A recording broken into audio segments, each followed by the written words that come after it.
us completely, for better or for worse. I know we'll have our disagreements, be fighting for no reason. I wouldn't change it for the world. 'Cause I knew the first day that I met you, I was never gonna let you slip away. And I still remember feeling nervous, trying to find the words to get you here today. You make my heart feel like it's summer when the rain is pouring down. You make my whole world feel so right when it's wrong. That's how I know you are the one. That's why I know you are the one. Life is easy to be scared of. With you I am prepared for what is yet to come. 'Cause our two hearts will make it easy, joining up the pieces, together making one. You make my heart feel like it's summer when the rain is pouring down. You make my whole world feel so right when it's wrong. That's how I know you are the one. That's why I know you are the one. When we are together you make me feel like my mind is free and my dreams are reachable. I call upon these persons here present to witness that I, Alyssa Carol McGee, do take thee, Michelle Louise Hindman, to be my lawful wedded wife. And next, I call upon these persons here present to witness that I, Michelle Louise Hindman, do take thee, Alyssa Carol McGee, to be my lawful wedded wife. And repeat after me. I give you this ring as a symbol of my love. And with it I promise to comfort and support you with friendship and love. I will care for you with patience and respect. And I promise to be always faithful. I make these promises to you today. For the rest of our lives. And then put that in gently on the May we have the second in that, please?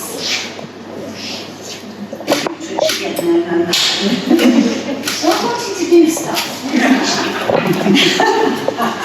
Hold that ring on the end of Jesus, with me please, and repeat after me. I give you this ring as a symbol of my love. And with it I promise to support and comfort you with friendship and love. I will care for you with patience and respect. And I promise to be always faithful. I make these promises to you today. For the rest of our lives.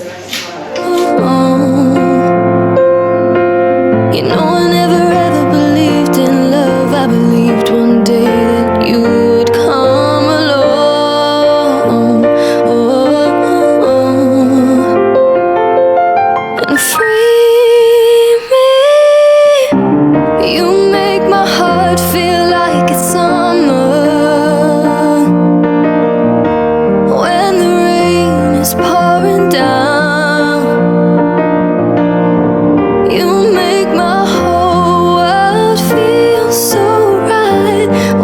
it's wrong.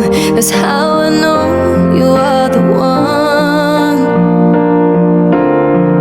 That's why I know you are the one. That's why I know you are the one. That's how I know you are the one.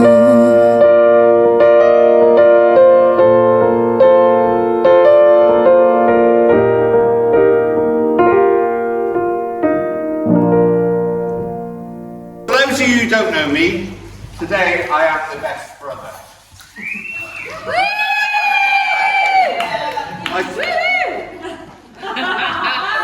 I spoke to Niche a few months ago and she said to me she did not want me to do a speech.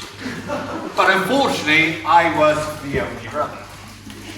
I entered the sweepstake to take the best man or best brother, as I knew there was no competition. Thank you, Niche and Liz. It's an honour today, obviously, to be here, and I could not be happier for both of you.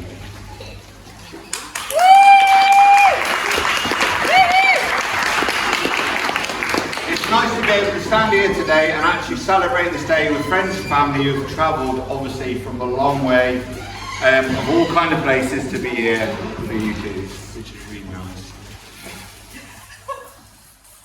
So, I'd like to start by mentioning a few things about Miche.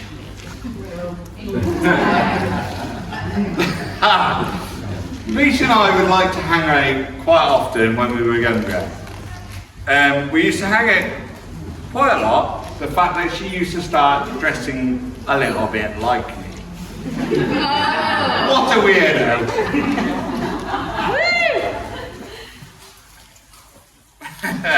When we were younger, we would have a cousin that used to come and cut our hair called Colin. I'd always like to go first, as I'd like different styles to Michelle. Unfortunately for me, Miche would also like my styles. And would often have them to copy, to the extent that people would think we were twins. Only I'm 5 years older, so that's... No. It was only the beard that gave it away. I did tell Miche that she needed to shave it as it didn't suit her.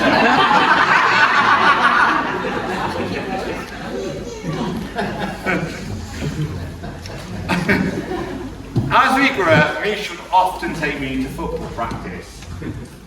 She would take me in a little pink and black Metro. She used to drive me there and we used to listen to Sinead O'Connor blasting out the stereo. I thought I was a kiddie as everybody else would ride there with bicycles. Little did I know this wasn't actually that cool. So this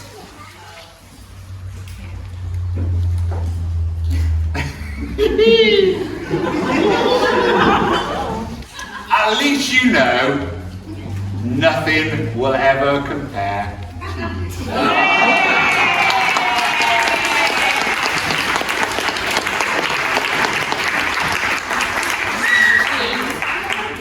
Hello, I'm Tom, and I am the best man by default, which is made me delighted. I'm happy. I don't know anything. I'm just happy to be here. I'm always happy to be here. I have the task of embarrassing the bride, which is very difficult because you're now a handyman. It's very difficult. Liz grew up in Bath, and she was a right little terror. Brilliant. You once locked your mum out of her house and made her break a window to get back in. I did do that. Hopefully Niche gets a spare key at the wedding. I've got one here. Liz is a professional. She holds a degree in care. Hopefully when she gets to 40, she doesn't have a midwife crisis. It's a dad joke, it's a wedding. Like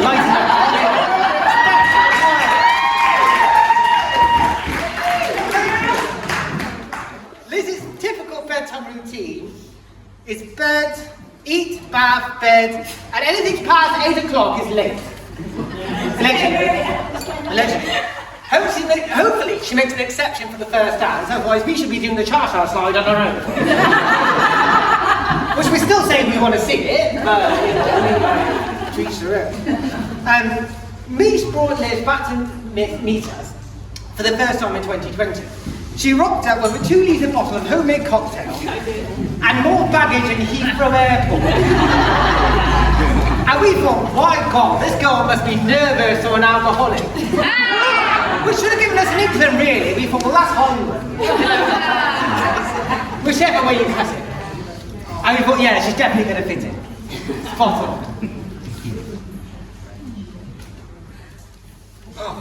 Okay. You want to calm or what? Right, calm down. Unfortunately, obviously, there is one person today who unfortunately can't be with us, which is our dad, Philip. And I know 110% he would be so happy to see you guys happy, and he would be the most proudest person in this room right now.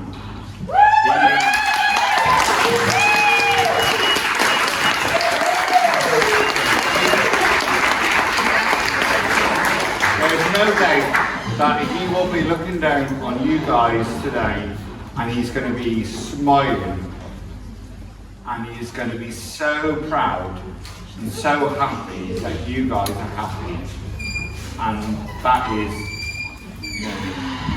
incredible. So, if you don't mind, if everyone can raise a glass, please, to absent friends and family. Absent friends and family. Good evening, everyone. Thank you for joining us here today to celebrate the marriage of Lissy and Mickey. For those of you who don't know me, I am blessed to be the mother of Lissy and now the mother-in-law of Mickey.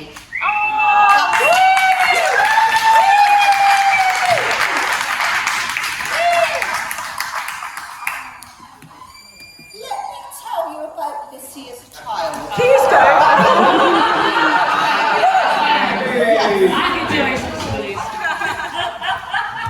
I had rather a difficult labour with Lissy as a result of several procedures done to deliver her. However, when I saw her, I thought she was beautiful. Did you know? The most gorgeous little baby ever.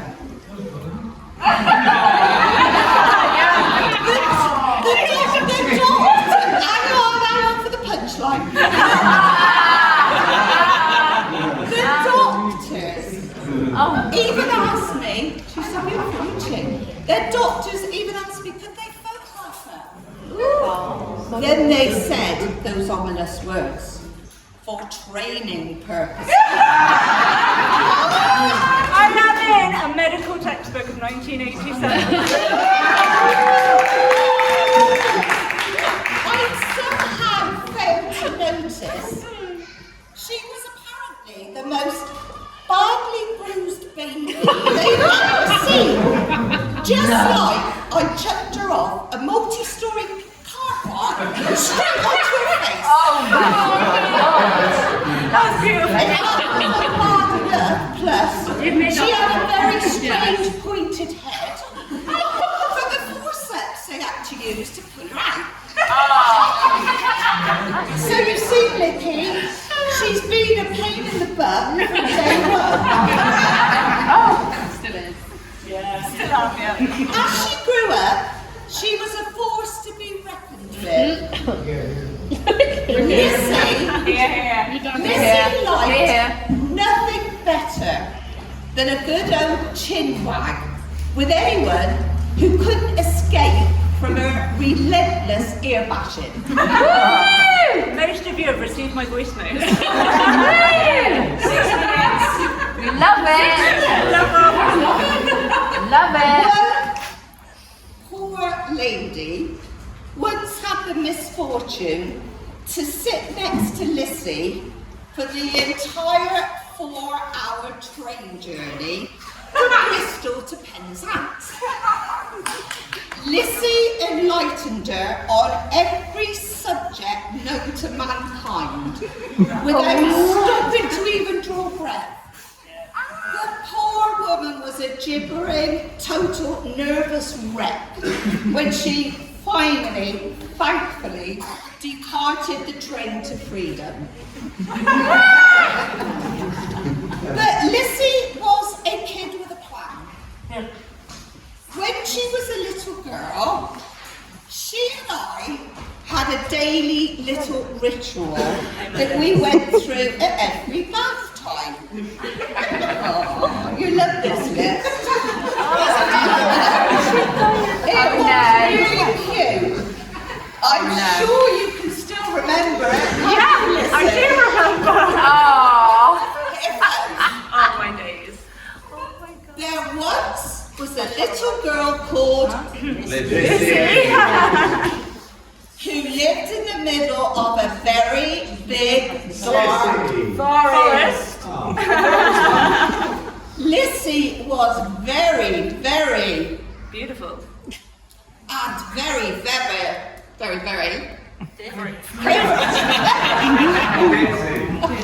I think I'm crazy. and she rode a lovely white horse called Pinky.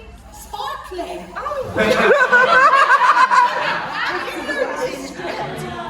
I remember Sparkly, actually. Okay, we'll talk about it later.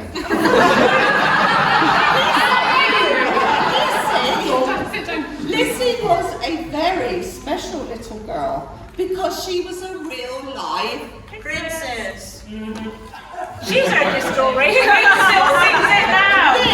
This is where it gets more interesting. Lissy had a best friend called Wow. Was it the Pookie? Pookie. I thought that was my horse. Pookie was a big white rabbit. It was a rabbit. And Lissy said, Oh, it hasn't changed, Lissy does said, it?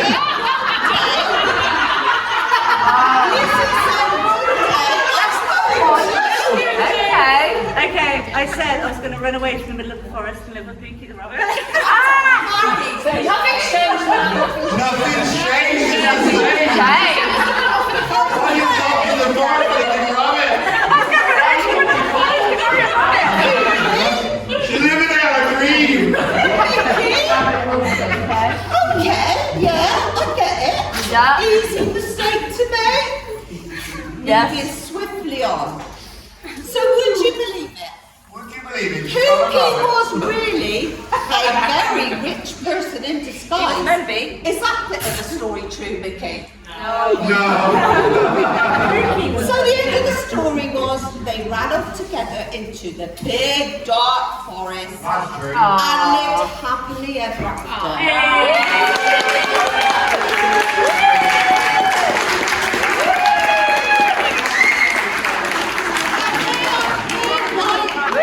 May I say, Pookie? This was remarkable. Right, so before we begin, Lissy has told me that quite a few topics are off the table today, which I'll be honest, didn't leave a lot to talk about. So apologies if the speech is a bit short, but it will probably be longer than Lissy's midwifery career.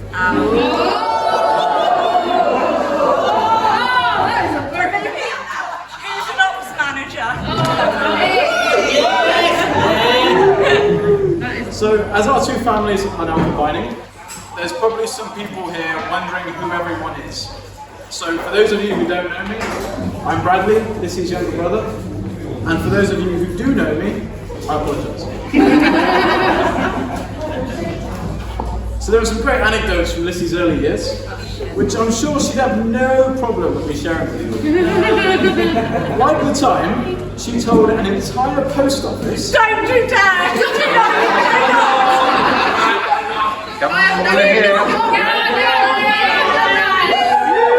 An entire post office that she had no knickers on.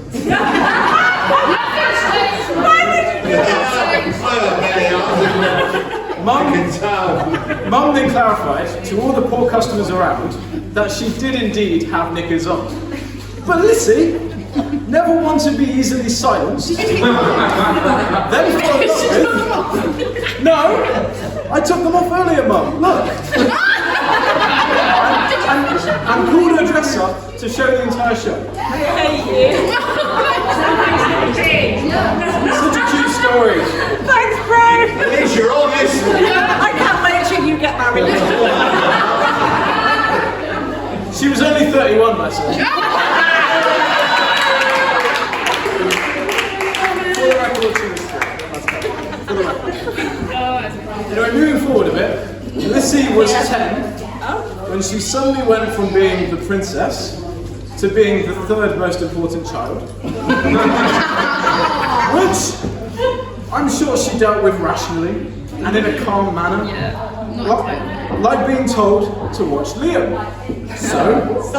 So stubborn as she is, she watched Liam crawl off the end of the bed. Actually, he rolled and landed on his head. Thank you. I apologise for all of your issues. I'm sorry. It's all your fault, Miss. It must have been a rough time for Mum as well, though. Going from one preteen daughter to then having 2 extra babies in quick succession, disrupting everything. So constant screaming, needing a bottle every hour, parked in front of the TV all day. And that was just Mum. But Lissy, in fairness, rose to the occasion and was the best big sister that 2 little mischievous boys could ask for. She told us all about the birds and the bees when we were about 6. She let us have sneaky puffs of her cigarette when we were about 10. And she convinced a very underage me and Liam to tell the Butlins bartenders that we were autistic 18-year-old twins. So they would serve us alcohol and she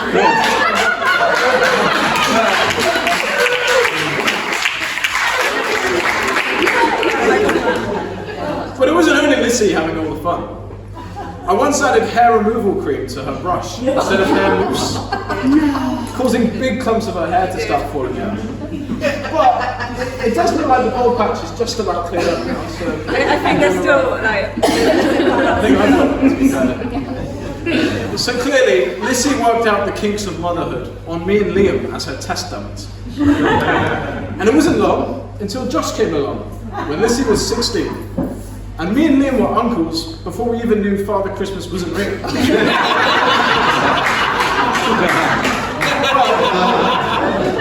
Liam still doesn't. But again, never one to quit while she's ahead. And it wasn't long until she had tripled her output, and there were 3 of the little gremlins. But to be fair, now they've grown up, it's clear she did make 3 of the most confident, good-looking, and intelligent babies that you could make.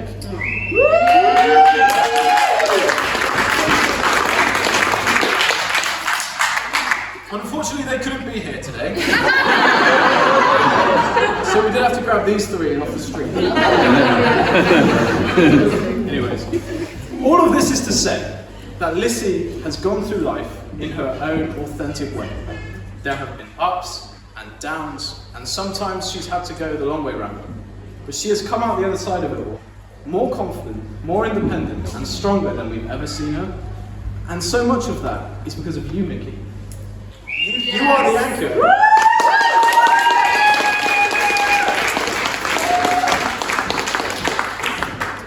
Mickey, you are the anchor that stabilised Lissy's world, and you are the soil that has allowed her to grow into the best version of herself. Yeah. As a family, we appreciate everything you do for Lissy, even if we do occasionally call you Nikki.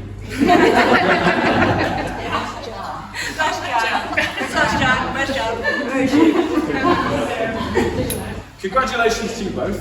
Thank you. Welcome to the family mix. She's your problem now. I just want to say that I am absolutely 100% so proud of Lissy and Vicky, and I'm so happy for them. And I want to say I Absolute love for both of you, and I'm very happy to welcome you as my newest mother. I'm going to keep this short and very, very sweet. We want to say a massive thank you to everyone for being here today. I know some of you have travelled far and wide, some of you have just travelled up the road. But we appreciate all of you being here today, really do. Appreciate your support, your love, your guidance. And we just want to say thank you for making our day a really special day so far.